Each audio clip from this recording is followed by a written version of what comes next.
everything that exists as opposites are identical in nature, just in differing degrees. So this principle is beautiful because now I'm looking at the pyramid. If I look at it from one angle, I'm thinking from the Menkaure pyramid, romantic love. If I look at it from another perspective, it's heartbreak. So maybe in the experience of romantic love is the seed already of heartbreak. And it's simply a function of time because those two notes are the same notes, by the way. It's just taking the C to E of the major third and then going up an octave to the high C and then down to that same E. Putting those together sounds like heartbreak. So this is true for all emotions. They actually have each musical interval, which means that we have a mathematical equation for emotional states. And it's because of what's changing in the world.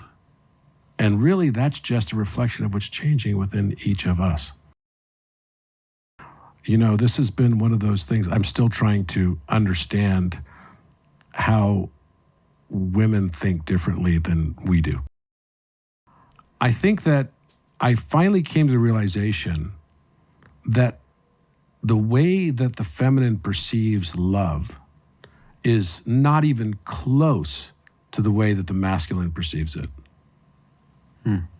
And that seems like such a fundamental thing because that means from the moment we're born into our mother's arms, our concept as a boy versus our mom is very different of what love is.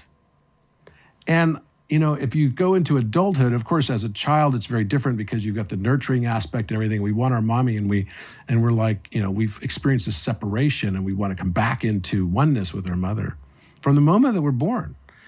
And I realized that what the feminine perceives as love is more associated with safety. So I used to think, okay, I'm going to love my girlfriend, I'm going to love my wife, I'm going to love my partner in the way that I want to be loved. That's not how she wanted to be loved. She wanted to feel safe.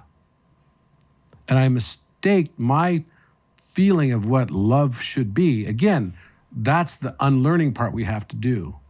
We have to unlearn a lot of the things that we took for granted and be able to open ourselves up to seeing things in a different way.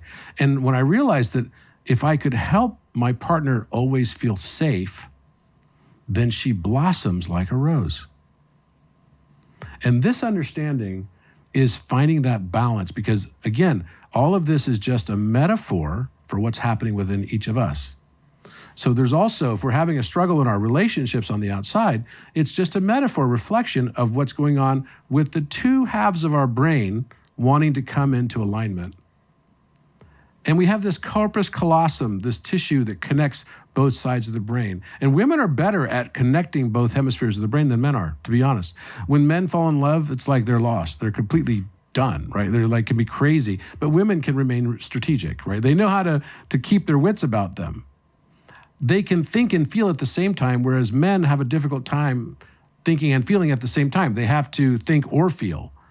And when they're in logic mode, they're in logic mode. And that can be very infuriating sometimes to their partners. And when they're in like love mode, they're like lost it, right? We've all seen this. Mm-hmm. This is what happens when finally the woman puts the man in the ice box and then he's not sure if he wants to commit. And then all of a sudden, I'm lost without you. I want to marry you right now, right?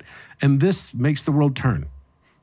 It literally is the thing that makes the world turn. Mm-hmm. So it's such a beautiful aspect. But for both aspects or both hemispheres to realize the value of the other, that is the balance. So the whole thing, if I could sum up the entire Kybalion and the understanding that is the basis of all of it, it's realizing the love. It is the love that is that beautiful merger in all the symbology of the masculine and feminine. And that is the Philosopher's Stone. So that pyramid angle I was just talking about, that 5, 12, 13, represents the perfect balance between the masculine and feminine. You have the perfect circle that inscribes within it, the perfect square that goes around that circle, and then the triangle that matches up with it, which represents the divine. It is the penultimate achievement of the balance between the masculine and feminine gender principle. That is exactly what the foundational basis, and that's why geometry plays such an important role in all of Hermetic wisdom and for Hermetists that are truly initiates in the path.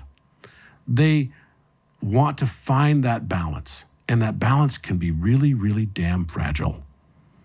But once you find it, then you enter into a new existence.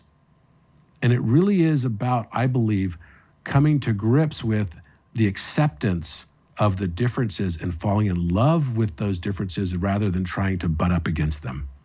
That process for me as a man and for you, it's like owning, integrating the container setting possibility of what it means to be a man and the masculine energy. Container is a good word. That it becomes possible to appreciate the fragrance of the feminine, right? But like the fragrance won't be there if the flower doesn't blossom, if it doesn't bloom.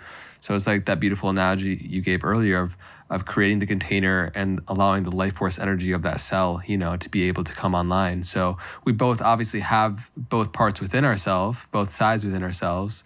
And then where most people are familiar with is relationship and the dynamic between man and woman, but it is much more fluid than just, I think older traditional narratives of a man is only masculine and a woman is only feminine. They're energies. The reason why I didn't feel like a full adult man yet until in my mid-40s is because I hadn't accomplished yet what I had set out to accomplish. And I think this is one of the things that lots of men feel, right? So I'm speaking now particularly to the young men, because what happens is women become very, very mature early, right? They get, they'll be dating guys that are generally kind of the same age up to about 25. And then right at 26, something shifts. Women will start dating much older guys. You notice that?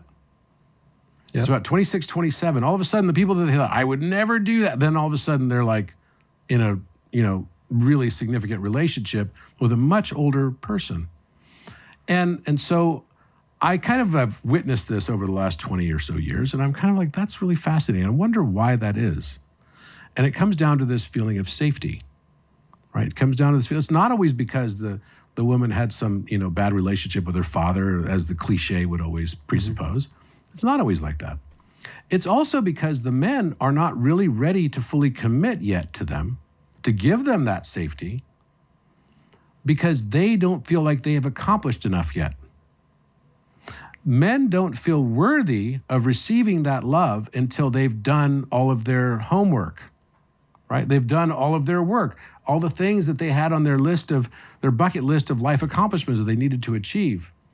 And so they don't feel worthy to enter into, they don't want to be into the kind of relationship that is going to be expected by the divine feminine at that point in time. And one thing I'd like to say to these men in that category is, it is perfectly great to realize that you have this ambition and you want to achieve things, and that's totally normal, because you feel like, hey, how can I even worry about having a family or having kids or being in a significant relationship when I don't feel I can provide totally? And I can tell you, the moment my first daughter was born, that was like, talk about instinct kicking in of like, you got to provide. You get your ass to work, boy. That's exactly how I felt. I didn't feel like a grown man yet, but I knew I got to go provide. I got to bring home some money, right? I knew that aspect of it right away. It was very visceral for me. And every morning I woke up, I would feel that. So it was like a monkey on my back, to be honest. But what I want to say to the young men that are kind of in that category, or men in their 30s and even earlier 40s, is that you can have both. You actually can have both. It is a limitation that we believe, again, that doesn't have to be there. This idea that, one of the things I wanted to say is that when I've been in divine relationships, right, in many ways, it became a catalyst for my achievement of my goals in life plans. It didn't have to be something that was juxtaposed against the other. You can have both. So if it's something you want, then don't feel like you have to feel unworthy of love until you've made all your accomplishments list. The feminine, divine feminine, will open your heart. The male concept or basis, foundational structure, programming, whatever you want to call it, is logos. The female, and it's beautiful because it's like paternal, it's strong, it's, take risks, it's protection, it's provide. Those are all aspects that divine masculine must have and embrace. It's the heart that will bring us into a new earth.